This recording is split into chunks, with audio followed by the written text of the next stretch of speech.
When I was growing up, we always believed in one universal truth that children are the future. They were our priority, the heartbeat of our communities, and the promise of a brighter tomorrow. But some way or somewhere along the way, that truth has been discarded. And far too many children today are treated like commodities, abandoned, and discarded like garbage. Welcome back to Charisma Daily. This episode isn't just a conversation, it's a call to action.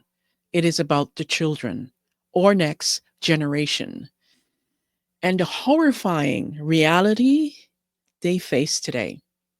To understand this magnitude, let's start with a story of a 2-year-old child from El Salvador.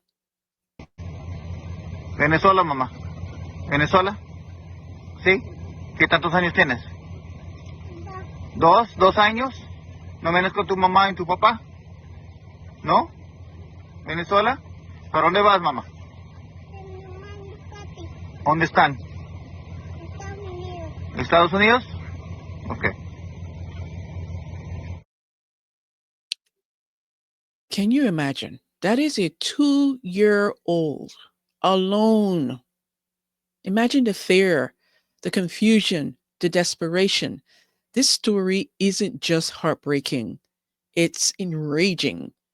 And you should be enraged as well, whether you have children or not. How can we, as a society, normalize this level of neglect and inhumanity? How can we? Now, take a listen to what Eric Adams, the mayor of New York City, had to say about the hundreds and thousands of children that go missing who cross the border. Take a listen. We have 500,000 children who have sponsors in this country that we can't find.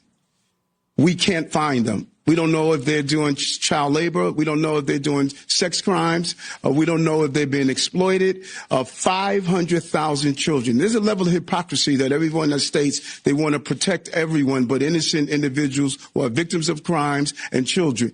I want to support and protect children and innocent people that are victims of crime. And those who don't understand that, it's not up to me to try to convince them. I know what my job is, my goal is, and I was clear of that while running and when I became mayor. Safety means everything to me. 500,000 children, we don't know where they are right now in this country. 500,000 children gone like the wind, lost in a system that promised them safety but delivered betrayal. Now, these children were entrusted to the citizens of the United States and they were failed. And those responsible for this crisis continue to deflect accountability. It's incredible to me. Now, here's what a whistleblower had to say about this problem. Take a listen. After failures, she was told not to speak about these issues, she says. Health and Human Services is responsible for these children. They are paid billions of dollars to ensure the safety of these children, and they have failed. Deborah White was a federal employee sent to California in 2021 to help caseworkers process unaccompanied children entering the country. What I discovered was horrifying. Make no mistake, children were not going to their parents. The HHS mandate says unaccompanied migrant children were to be sent to pre-screened adult sponsors. But White says the Biden administration pressured staffers to prioritize speed over safety, removing background and fingerprint checks. Plane tickets were handed out with the goal of getting them out of processing centers within 10 to 14 days. They were put into the hands of someone who claimed to be their aunt, and that aunt was selling the child for sex. We have documented cases of this. She described the situation as a white glove delivery service for cartels. Some sponsors provided addresses that turned out to be banks, a storage facility, or a strip club. More red flags became apparent after her 1-month check-in calls. They would get responses saying, I was just responsible for picking the kid up from the airport. I don't have the kid anymore. I gave the kid to somebody else. Kid ran away from me. And Deborah says if a sponsor can't account for a child, they should be held responsible, something she really hopes this new administration will prioritize. Sandra. Yes, they should be held responsible.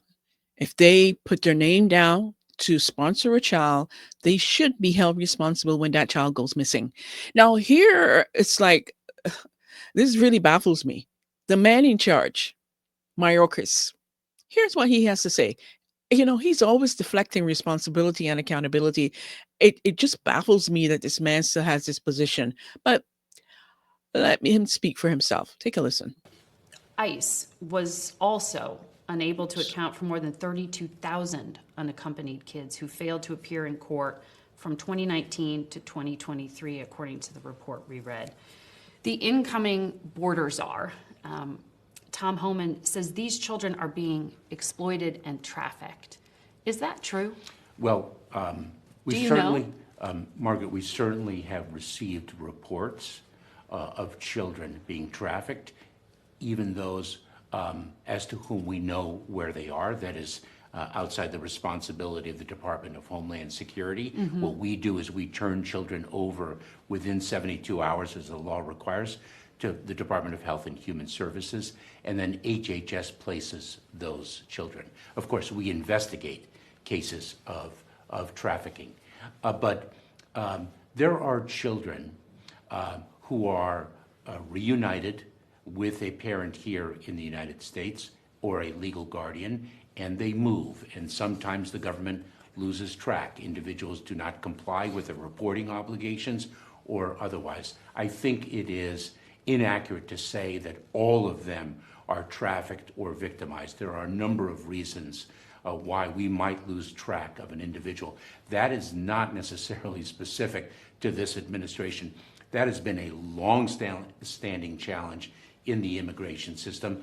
One example of why that system is so broken, why the duration of time in proceedings is unacceptably long and has to be remedied. Remember, we're dealing with a system that was last reformed in 1996.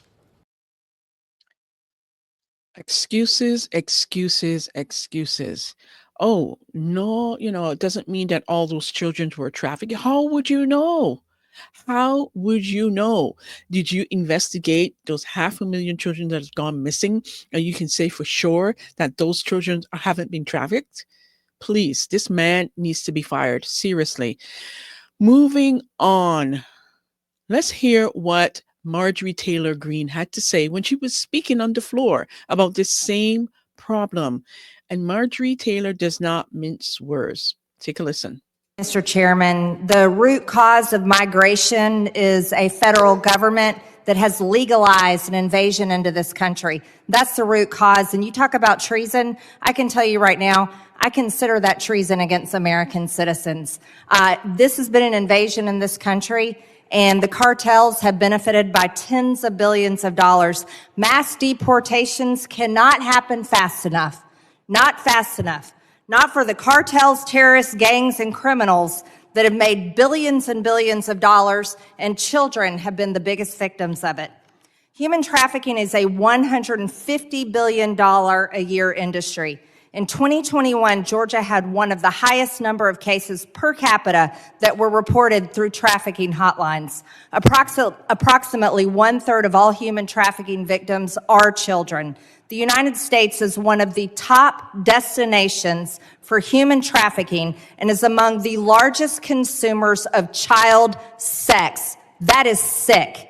The average age of entry into the commercial sex market is 12 years old. Joe Biden and Kamala Harris have been complicit, just as you testified, Mr. Carroll, in making the United States federal government the world's largest child sex trafficking organization in modern history. My God, what has happened to our country? This administration has adhered to our enemies and allowed cartels and coyotes to make around $13 billion a year in human trafficking alone. Joe Biden, Kamala Harris, and Mayorkas have allowed over 500,000 unaccompanied alien children to cross our border. As Mr. Carroll testified, the probability that thousands of these alien children are being raped at this very moment is 100%.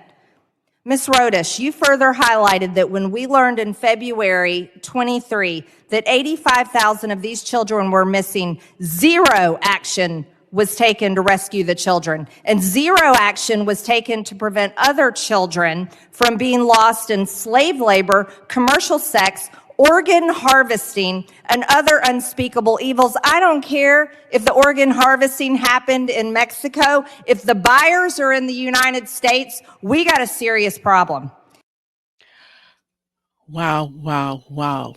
No matter where you stand politically, the facts are clear. The children are suffering. Children are being exploited. Children are being harmed. And it's happening on our watch. The story of that 2-year-old child from El Salvador isn't an anomaly. It's a symbol of a broken system that we have a moral obligation to fix. Are you with me? Now, it's not just a border issue. It's a human issue. These children could have been our children, right?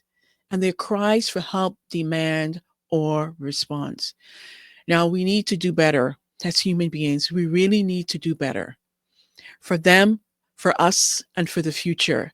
Because if we don't protect our children, what kind of future are we even building? Let's start by holding those in power accountable. Let's demand action, not only excuses that they keep giving to us. Let's not accept these excuses. And let's never forget the children, because it is about the children. They are our next generation, and they are the future of humanity. Thank you for listening. Let me know what your thoughts are about this problem that never seems to be going away. I want to hear from you in the comments below. I look forward to hearing from you. Take care, and bye for now.